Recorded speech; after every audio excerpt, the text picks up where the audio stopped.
talked about this with Quext, and we've talked about this with Viva, but there's this inherent anxiety sometimes that just sits with startups, because you talked about growth, but you also talked about attrition, right? And so it's like we take a step forward, and then sometimes we maybe feel like we take a step back, but maybe that attrition is good because the values and the fit wasn't correct, right? Wasn't good. Yeah. But there's that just anxiety that just kind of sits there because everybody's like, we got to make it, we want to make it. Yes. I agree with you. I think that has always been kind of in the back of my mind, and I know we talk often, but and then you have to stop and remind yourself that you've got to go through these challenges to get it stable. Yeah. Well, and to your point a second ago, part of finding that stability is nailing down processes that really work, and that you can repeat at another property, even if you got to tweak it a little bit, and again, back to your word, to flex a little bit,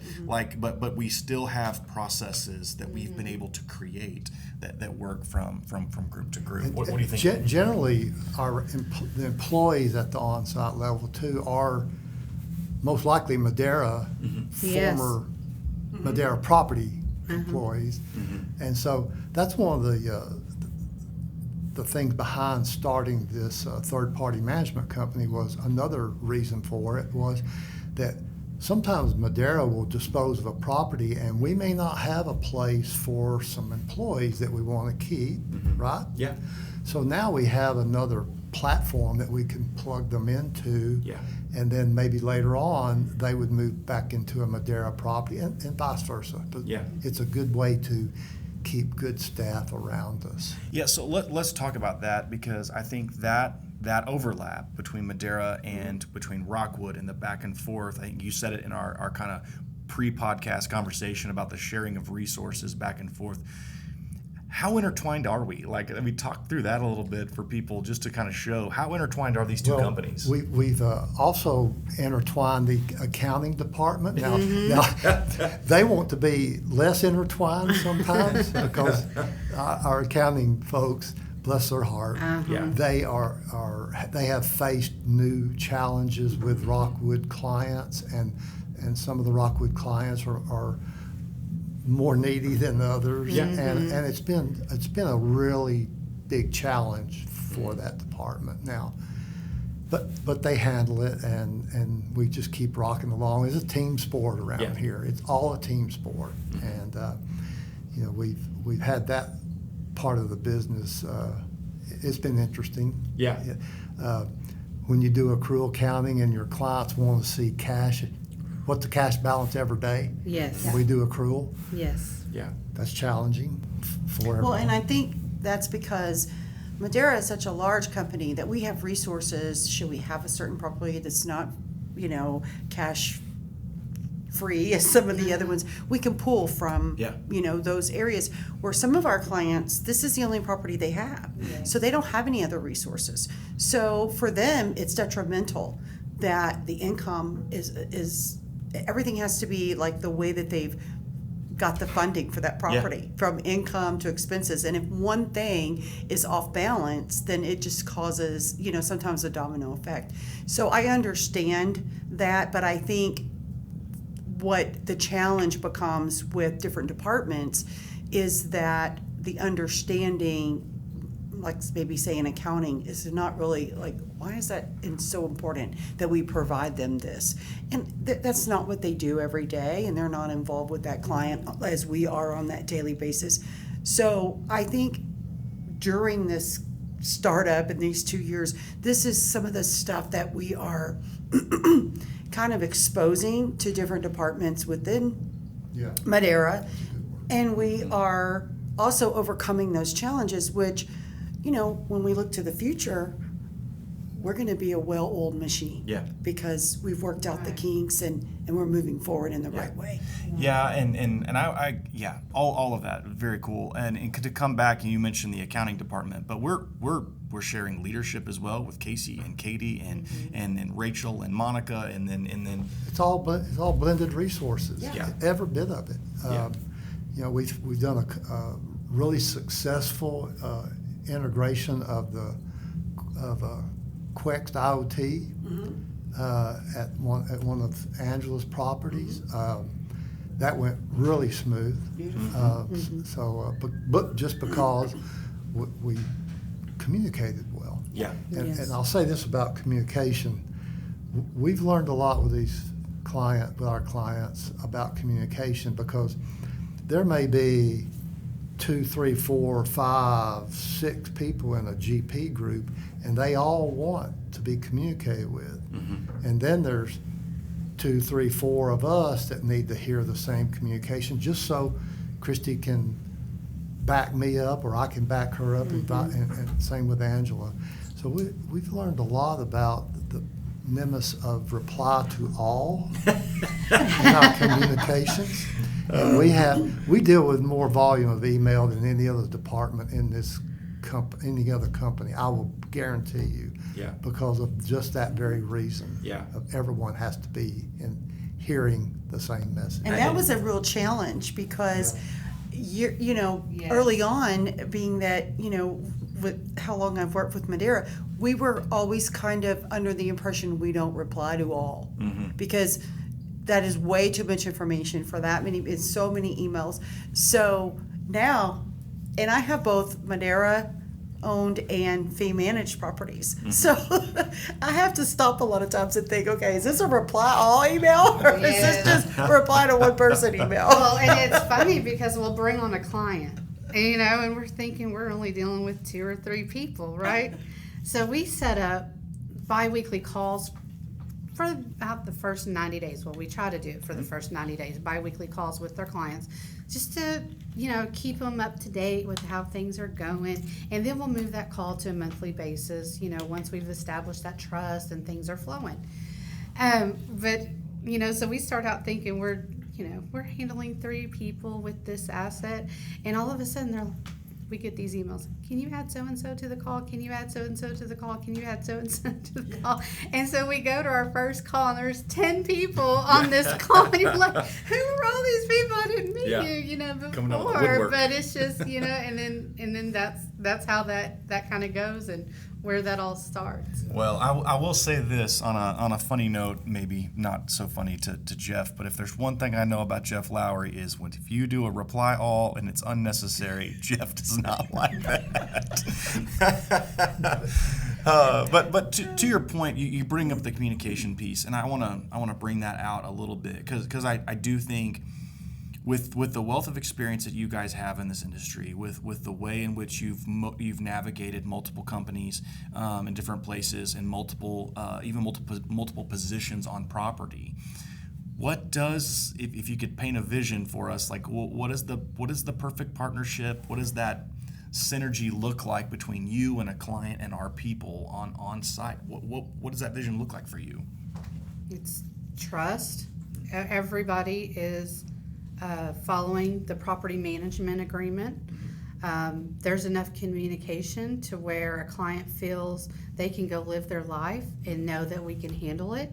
And then from the on-site and looking at the financials, you're sitting at 95% occupancy or better, and you're having steady rent growth and low delinquency. All your collections. Everything's that's what it looks like, perfect picture. And we've had that. Yeah. We have. We have some really good clients right now that I think see the vision and have the same core values that we have. And I believe that that's what makes us so successful with them. And for me, I think that's the most important thing. We're always going to have challenges. They wouldn't be in this industry if they thought it was just going to all be a piece of cake. They know what they're up against, and they've hired us because they believe we are the best. And but having that same core value that family that we carry, which is how we operate our business, which is what makes us successful,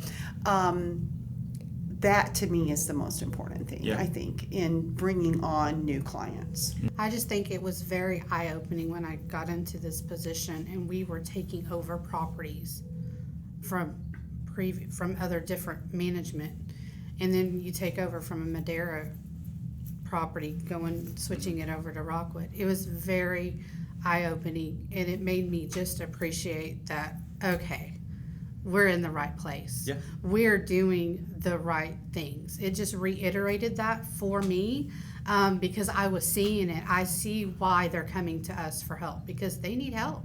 They've been not led in the right direction by, sadly, not all management companies are about doing the right thing. And so I really appreciated that. Yeah, building trust, I think, is key to this whole combination of events in the fee management world.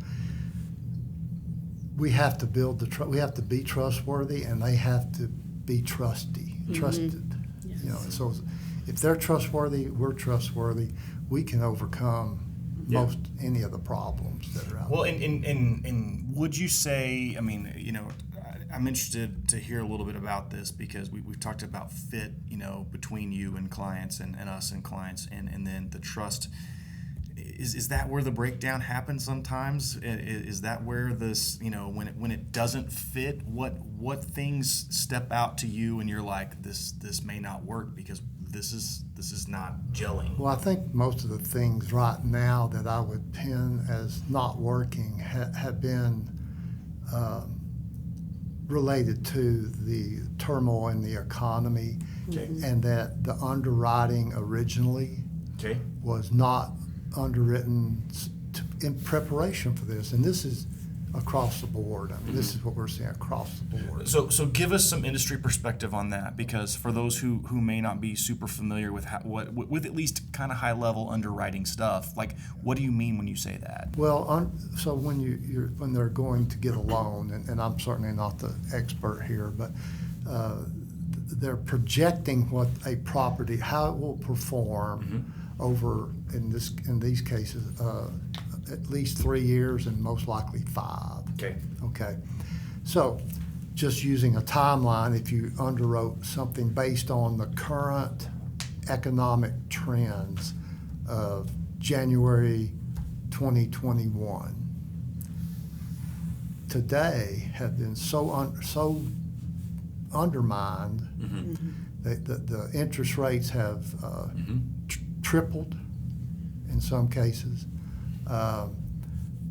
Rate caps had to be bought, so now all your available cash is going to buy the rate caps for your loan.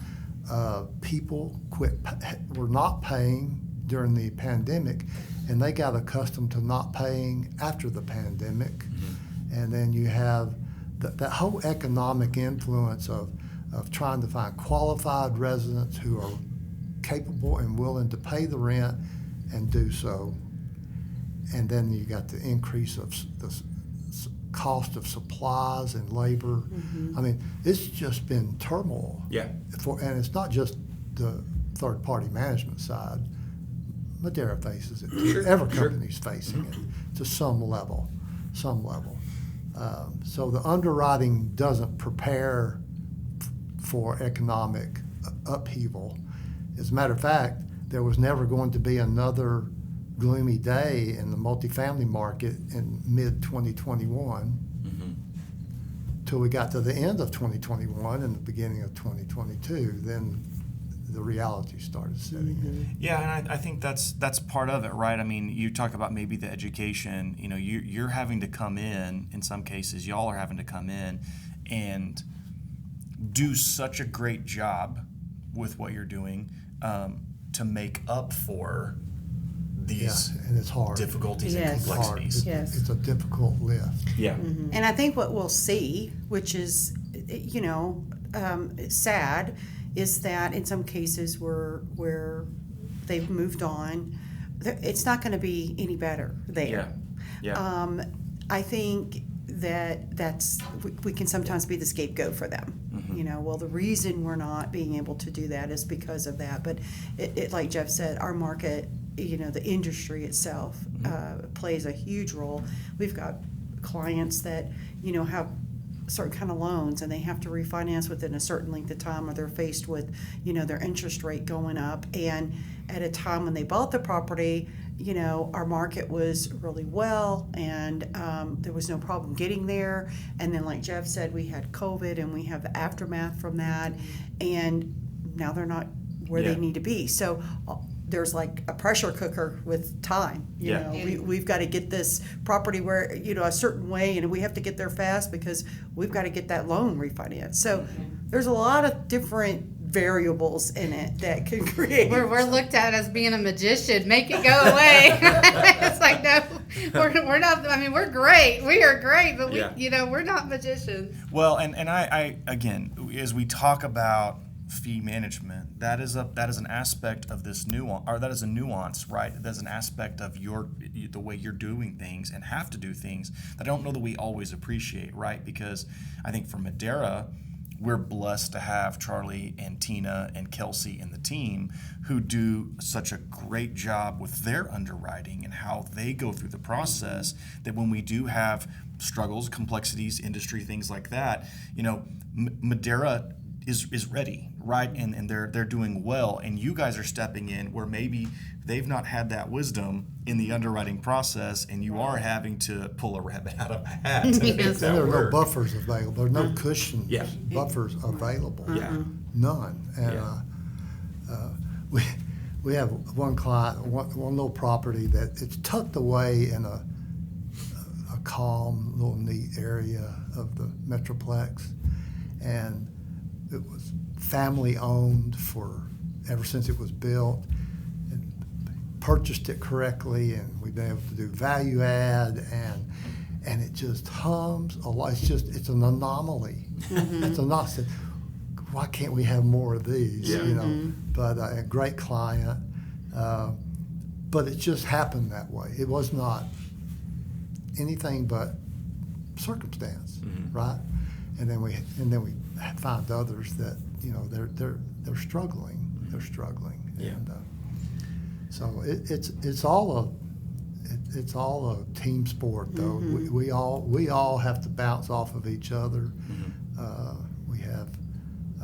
We have to keep our folks built up, because those pressures get translated to your on-site folks that they might not have had with a Madera asset. Yeah. Well, and especially if you've got, to your comment a little bit earlier, especially if you have an owner who's just showing up on property and wanting to talk to our people and figure out what's going on. But so I like that little segue. Let's have this topic for the last little bit of our conversation, the people, that are on the property. And I know that another thing, I know I may have teased you about the reply all email a second ago, but one of my favorite things about you that I've known since I got here was how much it means to you to encourage the folks on site, and I know you ladies are the same. And so we want to do that because that's the type of culture we want. And so I'd love for you to talk about our people and what makes them so special and what makes it work. Well, I think they're great at being flexible, because we have to be. With these clients, these different personalities, and being able to pivot their decision making. I mean, we have to get approvals for things at certain amounts that, maybe on the Madera side we can just move forward, but here we have to stop and, get permission to do those things. And I think, seeing them participate and be willing to answer those tough questions when owners are asking us. I mean, they are just phenomenal. It's amazing. Yeah. They do heavy lifting. Yes, they do. They do heavy lifting every day. I've come to realize, really in the past couple of years, that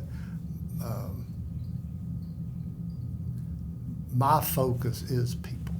More than it has ever been before. I've always had that focus, but leading people and giving them the encouragement, support, resources, that's what I'm supposed to do.